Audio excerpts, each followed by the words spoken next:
Hola, mi nombre es Sergio Burguete.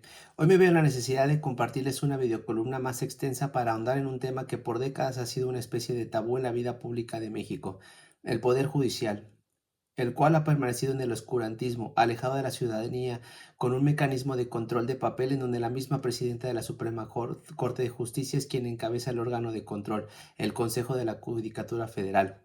Alejado de los otros dos poderes públicos del país y que pareciera vivirse en una realidad ajena, donde hablar de justicia es sinónimo de desconfianza, miedo, angustia y no de tranquilidad en poseer un verdadero órgano que vele por la justicia y las causas justas.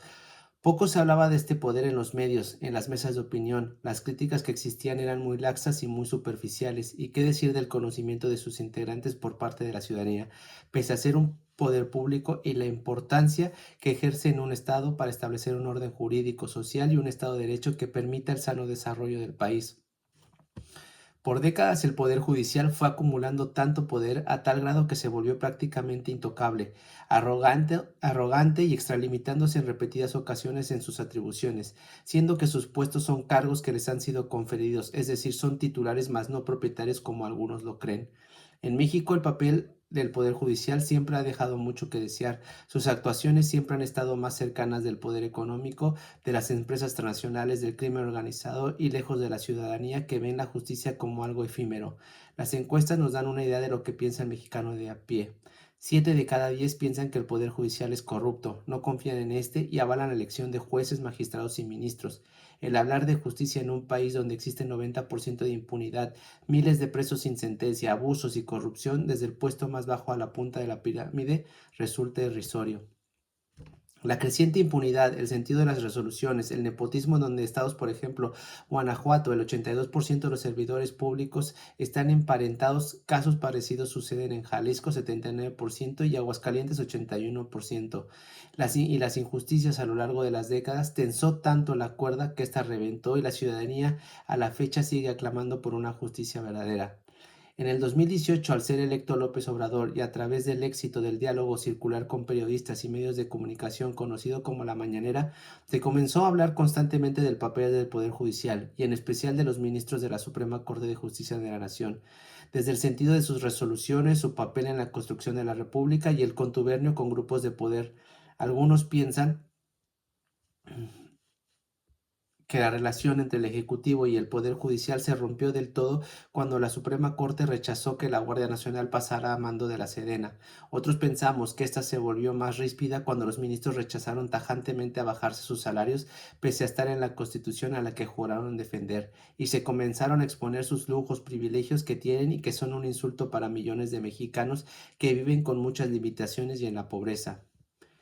El juego de las narrativas volvió a escena. Los medios y la oposición comenzaron a sembrar una vez más el discurso que López Obrador, el autoritario, despreciaba las instituciones, la autonomía del Poder Judicial y que la reforma al Poder Judicial era una mera venganza y un capricho por los constantes reveses que ésta le dio a sus iniciativas durante su sexenio, y no por lo antes ya citado. Lo primero causa más ruido y es más sensacionalista y evita que se entre en profundidad al debate del cáncer que carcome al Poder Judicial.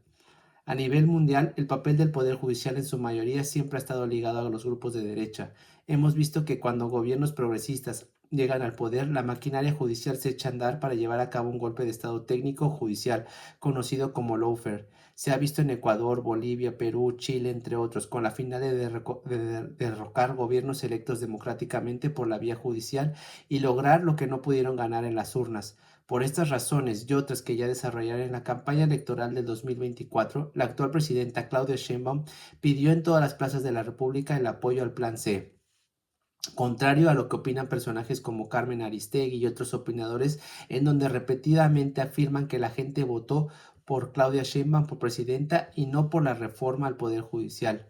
Una vez más el juego de las narrativas, en donde buscan despreciar a las minorías, las em, una vez más el juego de las narrativas, en donde buscan etiquetar al gobierno de Claudio Sheinbaum de autoritario, que desprecia a las minorías, que ha traicionado y engañado al electorado y que ha sometido a este con la amenaza de retirar los apoyos sociales. Narrativa que cae por sí sola cuando analizamos los resultados de la elección. La insistencia en apoyar al Plan C se debe al fracaso del Plan A y B, iniciativas presentadas por AMLO y que fueron detenidas por la Suprema Corte de manera arbitraria. Hay que resaltar que antes de llegar al Plan C, el mismo expresidente continuamente los exhortó a presentar una reforma que viniera desde adentro del mismo Poder Judicial, lo cual rechazarían tajantemente. Para llevar a cabo el Plan C se necesitaba la mayoría calificada de ambas cámaras, lo cual resultaba casi imposible e inimaginable. La oposición confiada en que no sucedería se llevaría un fuerte revés. Claudia Sheinbaum ganaría con un margen de diferencia del 30% sobre la peor candidata que el PRIAN pudo haber presentado, Xóchitl Gálvez. Más de 36 millones de mexicanos votarían por Morena y arrasaría en todo el país. Y a pesar del clasismo que ha hecho gala la oposición, ganaría en todos los estratos sociales, académicos y económicos del país. Una oposición desdibujada, sin liderazgos y sin credibilidad, miraba atónita lo sucedido el 2 de junio en México.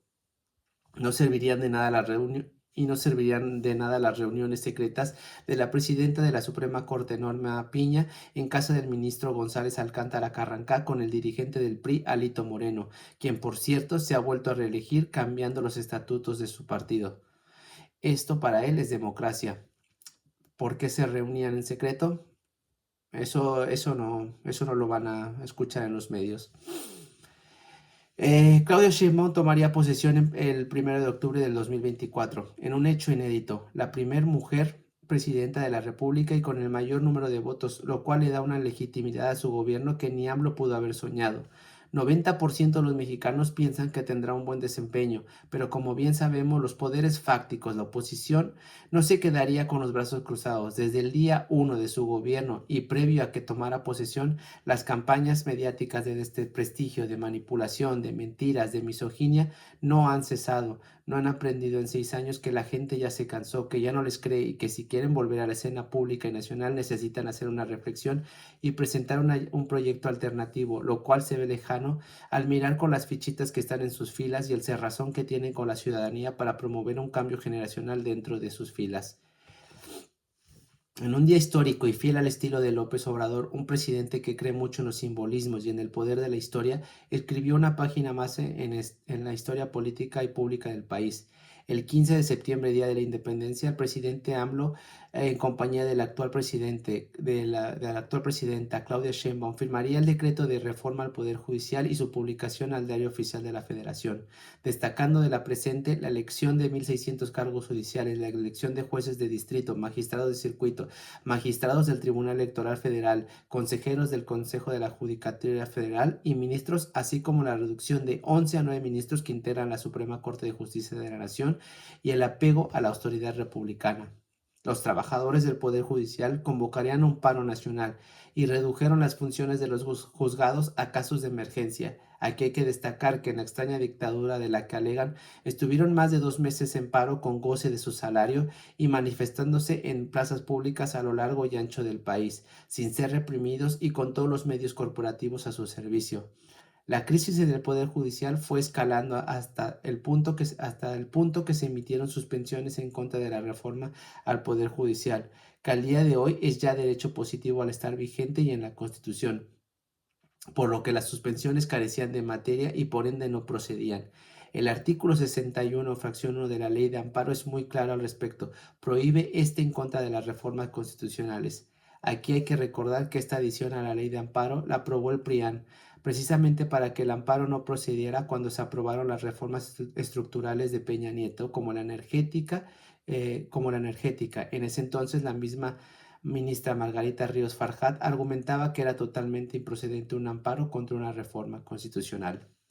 Las suspensiones se fueron sumando. La más sonada y con repercusión mediática fue la emitida por la juez Nancy Flores, que en sus 5 minutos de fama y al ser expuestas todas sus irregularidades en su desempeño, llegó a amenazar con prisión a la presidenta Claudia Sheinbaum por desacato, cuestión que fue alimentada por los medios de opinión y lo que queda de la oposición.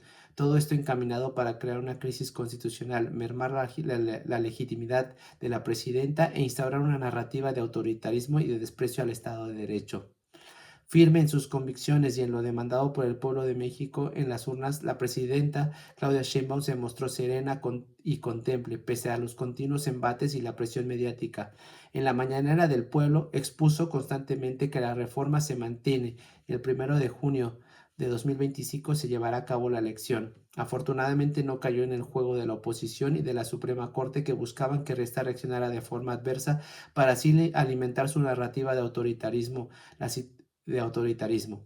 La situación se tensaría aún más. El 28 de octubre, el ministro Alcántara Carranca, ministro propuesto por AMLO, presentaba un proyecto en el cual proponía que se eligieran a ministros, pero no hacía jueces y magistrados, y declaraba inconstitución y ciertos párrafos de la Constitución, pese a no estar facultado para ello. Además, con la obligación no estar facultado para ello y además con la obligación de excusarse del caso al ser juez y parte. Eh, Solo el constituyente permanente puede reformar la Constitución, no así un ministro de la Suprema Corte de la Justicia. Esta es la arrogancia y la burbuja en la que vive el Poder Judicial, a tal punto que se postran por encima de la Constitución y menosprecian la voluntad popular y lo consagrado en el artículo 39 de nuestra Constitución. Como era de esperarse, los medios corporativos nacionales e internacionales aplaudían el proyecto del ministro Alcántara Carrancá y lo veían como una vía de mediación para que no se desatase una crisis constitucional. El grupo de Morena y la presidenta la rechazarían tajantemente y esperarían a la discusión y votación del proyecto, que podía declararla inconstitucional, una verdadera aberración jurídica que afortunadamente nunca tuvo el apoyo popular. Llegaría el martes 5 de noviembre y se llevaría a cabo la votación del proyecto del ministro Alcántara Carrancá. Se presumía que 8 de los 11 ministros votarían a favor y así tumbar la reforma al Poder Judicial. Con un voto en contra se vendría abajo el bloque. Millones de mexicanos seguíamos atentos el debate y uno a uno de los ministros argumentaban el sentido de su voto. Tocaría el turno al ministro Pérez Dayán, que anteriormente en la discusión de otro proyecto ya había declarado: ¿quién soy yo para arrancarle hojas a la Constitución? Mostrando congruencia con sus fallos y a su criterio, lo que da certeza jurídica y fuerza al principio de previsibilidad, votaría en contra. La cara de la presidenta Norma Piña lo decía todo. Se desvanecía la esperanza de la oposición y de esa minoría que estaba en contra de la reforma judicial. Ya en una última jugarreta, y la presidenta Norma Piña mandaría receso, y en su intento de vulnerar la Constitución sometió a votación si con 6 votos era suficiente declararla inconstitucional, ya que la modificación a la Constitución habla de 9 ministros, pero actualmente son 11, una auténtica maroma que solo desnuda por completo a la Suprema Corte y lo faccioso de su actuar, que no está sujeto a la Constitución, sino a sus intereses, privilegios e ideología. La mayoría no lo consideró así, y reafirmando que la mayoría calificada es de 8 votos, por lo que el proyecto se desechaba. No solo perdía la oposición, sino los grupos políticos, académicos, mediáticos, empresariales y transnacionales que habían hecho del Poder Judicial su último reducto para seguir sometiendo a un pueblo, a un país y a un pueblo que tiene sed de justicia. La respuesta de la oposición, medios y de la minoría que estaba en contra era muy previsible.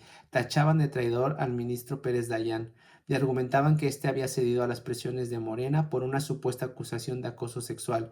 Nada nuevo en el papel de la oposición, que lejos de proponer una alternativa coherente siguen especulando, creando escenarios y sobre todo siguen cegados ante su fracaso en las urnas y falta de apoyo popular.